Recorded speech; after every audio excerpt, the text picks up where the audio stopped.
அதே போல் அதிமுக பாஜக கூட்டணி வந்து கண்டிப்பாக 2026 தேர்தலில் வந்து கண்டிப்பாக நாங்கள் வெற்றி பெறுவோம் அப்படின்னு அவங்க சொல்லிட்டே வர்றாங்க, அமித்ஷா உட்பட. ஒவ்வொரு கட்சியும் ஒவ்வொரு கூட்டணியும் நாங்கள் தான் வெற்றி பெறுவோம் என்று சொல்லுதா. அது இல்லாமல் எப்படி சொல்ல முடியும்? நாங்கள் ஜெயிக்க முடியாது, ஜெயிக்க மாட்டோம்னு சொல்ல மாட்டாங்க இல்லையா? நாங்கள் தான் வெற்றி பெறுவோம் அவங்க சொல்றாங்க, அது அவங்களுடையது. ஆனால் தேர்தல் முடிவுகள் யார் தீர்மானிக்கிறாங்கன்னா வாக்காளர் பெருமக்கள், அவங்க தான் முடிவு பண்ணணும். அந்த விஷயம் பொறுத்த வரைக்கும் தமிழ்நாடு ஜனங்கள் பொறுத்த வரைக்கும் வருகின்ற சட்டமன்ற தேர்தலில் ஒரு நல்ல தீர்ப்பு, அதாவது இந்த தமிழக அரசு பொறுத்த வரைக்கும் முடிஞ்ச வரைக்கும் பல சிரமங்களுக்கிடையே, அதாவது நீங்க நிதிச்சுமை, ஒன்றிய அரசின் ஒத்துழையாமை, பல்வேறு இந்த சூழ்நிலைகளை பொறுத்த வரைக்கும் முடிஞ்ச வரைக்கும் அவங்க செஞ்சிருக்காங்க. சில குறைகள் சொல்ல முடியாது. அந்த ஓரளவுக்கு அவங்களுடைய தேர்தல் வாக்குகளை நிவர்த்தி பண்ணியிருக்கிறாங்க. அப்படி இருக்கும் பொழுது வருகின்ற சட்டமன்ற தேர்தலில் இருக்கிறப்போ நம்ம திமுக தலைமையான கூட்டணி வெற்றி பெறுங்கிற நம்பிக்கை இருக்கு. கடைசி அமித்ஷா வந்து இந்த இங்கிலீஷ் பேசினா அவமானப்படுவாங்க அப்படிங்கிறதுனால அதுக்கப்புறம் வாபஸ் பண்ணாங்க. இதனால 2 வருஷத்துக்கு முன்னாடியே தமிழ்நாட்டில் இந்த கேள்வியை எழுப்பின முதல் இயக்கம் மறுமலர்ச்சி திமுக. நான் அன்னைக்கு கேட்ட கேள்வி தொடர்ந்து அந்த கேள்வி கேட்டு இருக்கேன். பாஜக தலைமையில, தமிழக பாஜக தலைமையிலிருந்து எந்தவித பதிலும் கிடையாது. நான் அவங்க ஹிந்தி ஏன் 3வது மொழி கத்துக்கிறது தவறு, ஏன் இதுல அரசியல் பண்றீங்கன்னு சொல்லி தமிழக பாஜக தலைவர் கேட்கிறாங்க.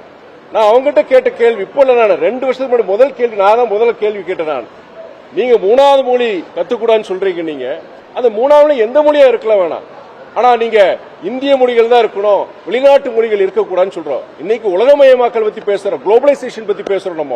நம்மளுடைய மாணவர்கள், இளைஞர்கள் இன்னைக்கு உலகம் முழுவதும் போறாங்க. நீங்க பல்வேறு துறைகளை ஆதிக்கம் செலுத்துறாங்க. அந்த ஆதிக்கம் எதனால செலுத்துறாங்க? ஆங்கில புலமை, அந்த இங்கிலீஷ் புளூயன்சினால தான் அந்த ஆதிக்கம் வந்திருக்கு. அது எப்படி வந்ததுன்னா அந்த இருமொழி கொள்கையினால தான் வந்தது. ஏற்கனவே இன்னைக்கு பாத்தீங்கன்னா இன்னைக்கு ரொம்ப சேலஞ்சிங்கா போயிட்டு இருக்கு. இன்னைக்கு ஆர்டிபிஷியல் இன்டெலிஜென்ஸ் நிறைய புதிய இது வந்துருச்சு. அதெல்லாம் கத்துக்கிட்டாதான் நம்மளுடைய மாணவர்கள் நீங்க கம்பீட் பண்ண முடியும். அப்படி இருக்க சூழ்நிலை 3வது மொழி ஒன்று கத்துக்கிட்டா அது மாணவர்கள் விருப்பத்தை விட்டுருங்க. அது என்ன 3வது மொழி கட்டாயமா நீங்க கத்துக்கணும், அதுலயுமே இந்திய மொழியில தான் இருக்கணும் சொல்றது தவறு. எந்த மொழியான கத்துக்கும் அது மாணவர்கள் கிட்ட விட்டுருக்கு, மாணவருடைய பெற்றோர்கள் கிட்ட விடுங்கன்னு சொல்றேன். இந்த இடத்துல ஒரு முக்கியமான கேள்வி நான் 2 வருஷத்துக்கு முன்னாடி வச்சிருக்காங்க.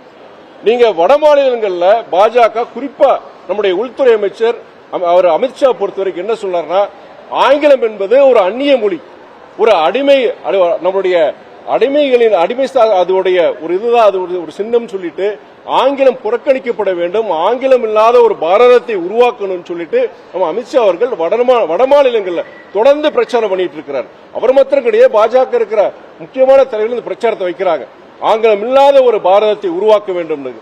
அதை நான் கேட்டேன். நான் நீங்க 3வது மொழியை கத்துக்கிற என்ன தவறு நீங்க சொல்றீங்களே, ஆங்கில மொழியே இல்லாம இருக்கக்கூடாதுன்னு சொல்றாரு ஒரு பாஜக தலைவர். அப்படி இருக்கும் பொழுது நீங்க ஆங்கிலம் இல்லாம நம்ம எப்படி இருக்க முடியும் சொல்லுங்க. நீங்க உலக தொடர்பு மொழியே இன்னைக்கு ஆங்கிலம் தான், உலக தொடர்பு மொழியே இன்னைக்கு ஆங்கிலம் தான்.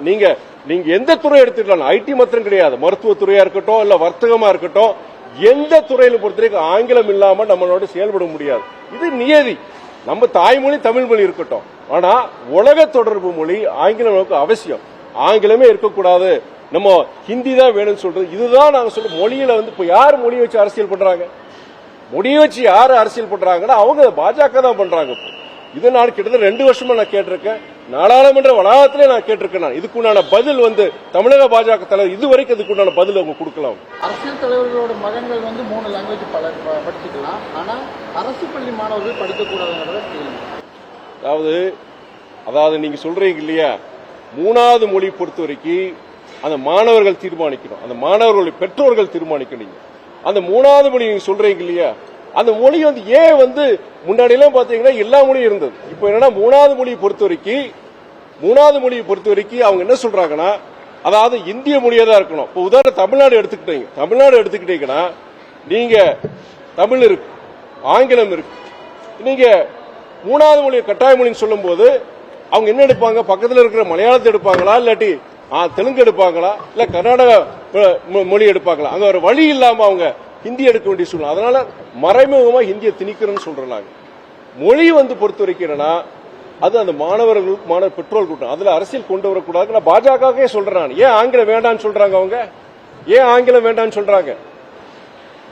பிளே ஸ்டோர் மற்றும் ஆப் ஸ்டோரில் இருந்து பாலிமர் செயலியை QR கோடு மூலம் பதிவிறக்கம் செய்யுங்கள்.